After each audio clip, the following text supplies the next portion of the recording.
The funeral home's air conditioning hummed softly as I watched my sister Rebecca swagger through the door, 15 years too late to say goodbye to our parents.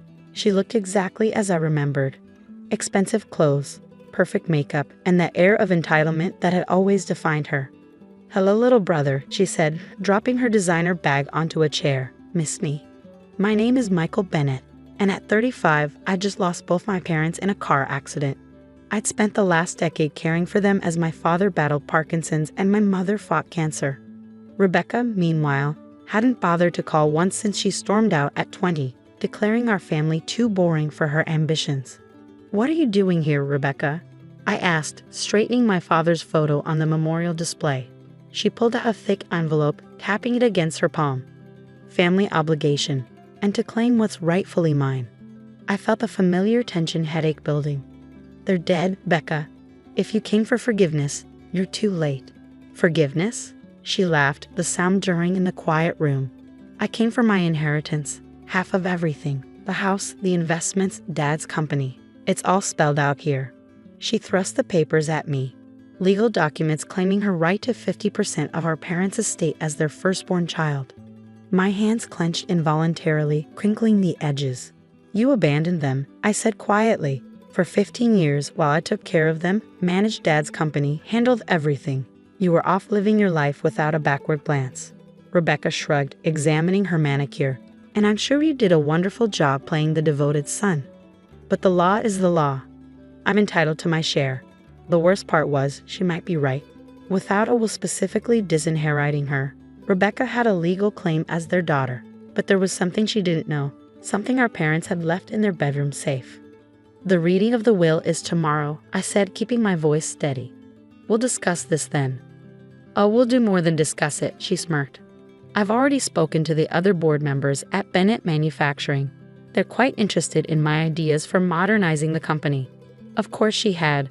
Rebecca had always been good at manipulation, at telling people exactly what they wanted to hear. She'd probably promised them increased profits and aggressive expansion, everything our father had resisted in favor of steady, sustainable growth. "Still the same Becca," I said, shaking my head. "Always thinking you know better than everyone else." Her eyes narrowed. "And you're still the same pathetic little brother, clinging to Mom and Dad's outdated ways. Face it, Michael, you needed me. The company needed me. I just have the courage to go out and become something more." The arrival of other mourners prevented me from responding. I watched as Rebecca worked the room, playing the part of the grieving daughter perfectly. The tears, the sad smiles, the gentle touches on arms as people offered condolences. She was putting on quite a show.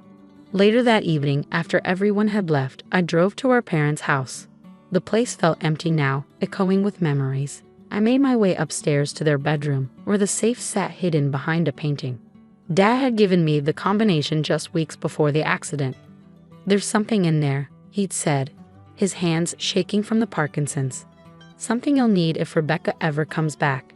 The safe opened with a soft click. Inside lay the usual documents, property deeds, insurance policies, stock certificates, but beneath them was a USB drive and a sealed envelope with my name on it. I recognized Dad's handwriting, shakier than it used to be but still distinct. The letter was dated just 3 months ago. "Dear Michael, if you're reading this, your mother and I are gone, and Rebecca has likely returned to claim her share. We knew she would. Money was always what mattered most to her. What she doesn't know is that we've been recording everything since she left. Every conversation where she refused to help with medical bills. Every email where she ignored our pleas to visit. And most importantly, the real reason she abandoned us. The USB drive contains security footage from my office the night before she left. Watch it. You'll understand why we changed our will. Love, Dad." My hands trembled as I plugged the drive into my laptop. The video was grainy but clear enough. It showed Rebecca in Dad's office late at night, transferring money from the company accounts. Not just a small amount, millions. The timestamp matched perfectly with her sudden departure 15 years ago. She hadn't left because we were too boring. She'd left because she'd stolen enough to start her new life, thinking the transfers were untraceable. But Dad had known. He kept the evidence all these years, waiting for the day she'd try to come back and take more. I checked the other documents in the safe. The will was there, properly notarized and updated 6 months ago. It left everything to me, with a specific clause disinheriting Rebecca due to her documented theft and abandonment. There was more. Bank records showing the transfers, emails Rebecca had thought were deleted, even recordings of phone conversations where she'd brazenly admitted taking the money, thinking the statute of limitations had expired. My phone buzzed. A message from Rebecca. Talk to the board. They're very excited about my vision for the company. Hope you're ready for some changes, little brother. I smiled, thinking of the evidence in my hands. Rebecca had always been good at playing games. But this time, she was playing against opponents who'd have 15 years to prepare. The next morning, I arrived early at the lawyer's office for the reading of the will. Philip Chen, our family's attorney for 30 years, greeted me with a knowing look. "Rebecca's already here," he said quietly, "and she brought her own lawyer." Sure enough, Rebecca sat in the conference room with a sharp-suited attorney who looked fresh out of law school. She changed from yesterday's funeral attire into what I recognized as her business warrior outfit. Blood red blazer, black pencil skirt, stilettos that could double as weapons. "Let's get this over with," she said as I sat down. "I have a board meeting at 11. Philip cleared his throat, adjusting his glasses. "Very well. Before we begin, there are some materials that need to be reviewed." He connected a laptop to the room's projector. Rebecca's smirk faltered slightly when a security footage began playing. "What is this?" her lawyer demanded. "Evidence," Philip replied calmly, "of approximately $3.2 million stolen from Bennett Manufacturing 15 years ago. The statute of limitations hasn't expired, by the way. The discovery of the crime restarts the clock." Rebecca's face went pale as she watched herself on screen, transferring money late that night. The timestamp was clear, the evidence undeniable. "That's not. I mean, I was authorized." "No, you weren't." I cut in. "Dad knew everything, Becca. He kept records, emails, phone calls, bank transfers, everything." Her lawyer leaned forward, whispering urgently in her ear. She waved him off, her composure cracking. "Fine," she snapped. "So I took some money. The company owed me. I was supposed to inherit it anyway." "Is that what you told yourself?" I asked. "When Mom was dying of cancer and needed experimental treatments we could barely afford. When Dad's medications cost thousands every month. Don't you dare guilt trip me," she hissed. "I earned my freedom from this family's emotional manipulation." Philip cleared his throat again. "Perhaps we should proceed to the will itself." The document was brutally clear. Everything, the house, the company, the investments, went to me. Rebecca was explicitly disinherited, cited for theft and abandonment. "This is ridiculous," she sputtered. "I'll contest it. The board will back me." "The board," I interrupted, "has already seen the evidence. They're meeting right now to discuss it." Her phone buzzed as if on cue. The color drained from her face as she read the message. "Emergency board meeting. Vote of no confidence. Criminal investigation pending." "Did you really think Dad wouldn't protect the company?" I asked quietly. "He spent 40 years building it. He knew exactly who you were and what you might try to do." Rebecca's lawyer gathered his papers quickly. "Ms. Bennett, I advise you not to say anything further. We need to discuss your options." But Rebecca wasn't listening. She was staring at the video screen, still showing her younger self stealing from our family. "I had to leave," she whispered, more to herself than to us. "This town, this family, it was suffocating me. I needed more." "And now," I asked, "was it worth it?" She looked at me, then really looked at me for the first time since she returned. "You don't understand. I built something for myself. A life, a reputation.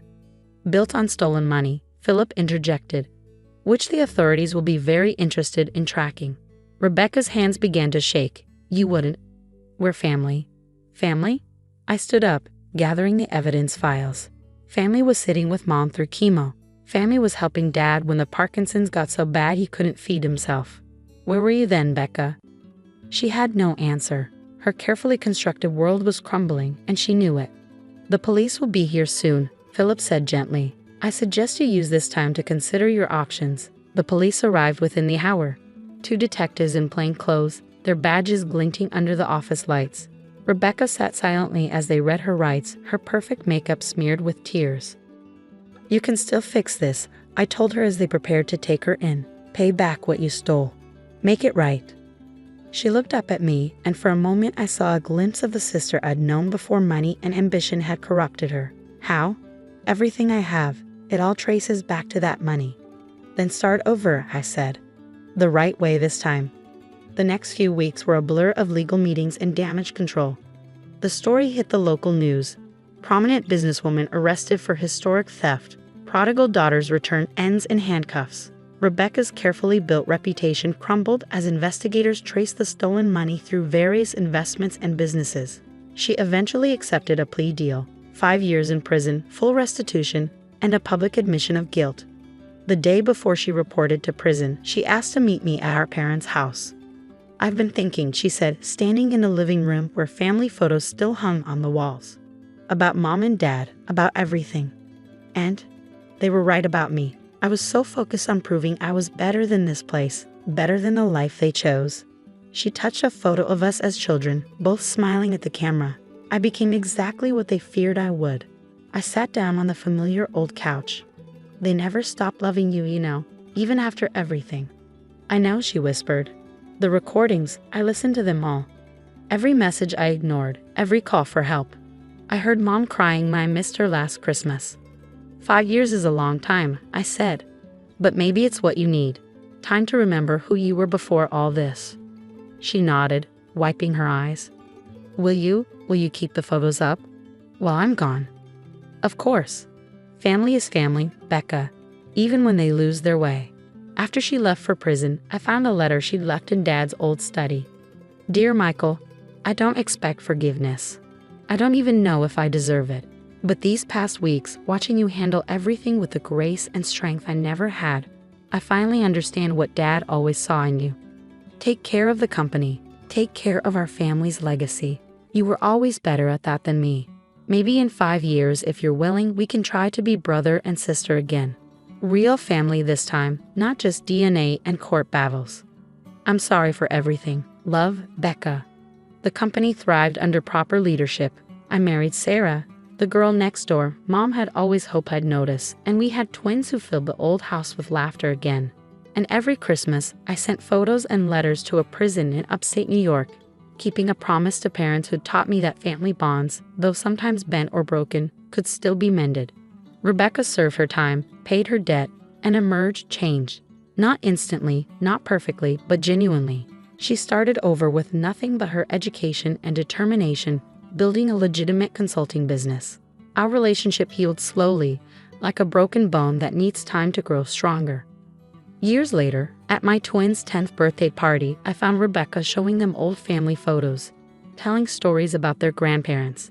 She caught my eye and smiled, a real smile, not the practice one she'd once used to charm board members.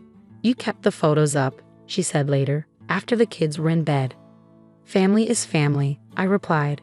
That's what Mom and Dad always said. She nodded, understanding finally what they'd known all along. That true wealth isn't measured in stolen millions or corporate takeovers, but in the bonds we choose to honor and protect.